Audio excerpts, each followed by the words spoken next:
Friends आज आम जाना गाई उपरे हाथ आउसी एही मंत्र को कहवा द्वारा आपण जहाँ निज जीवन में चाहूँगी ताहा पाइबे आपण सब इच्छा पूरण हो द्वारा आपण सब गाई कामधेनु बनी पार। हिंदू धर्म में गाई को मातार स्थान दि जाइए। बहुत लोग जानते गाई को सब रुटी खाइबा देवा द्वारा कार्य विघ्न आसी न था। गाई उपरे हाथ आउंसीबा द्वारा बहुत ही लाभ होता है। एद्वारा बड़ बड़ रोग भी ठीक हो जाए और सब मनोकामना पूर्ण होता है।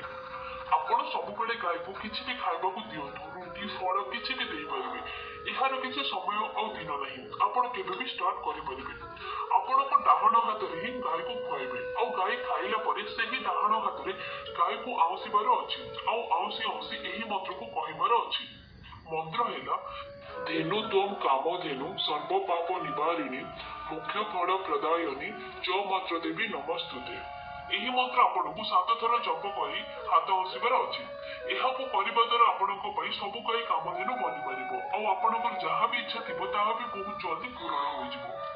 यह आपको 40 दिन जाए करार अच्छी। एमती करने द्वारा आपण मन में जो भी इच्छा थी अवश्य पूर्ण होता है।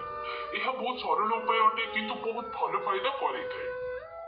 आशा करछि फ्रेंड्स वीडियो आपको पसंद आसी। जदि पसंद आसे वीडियो को लाइक शेयर कमेंट निश्चय करूँ।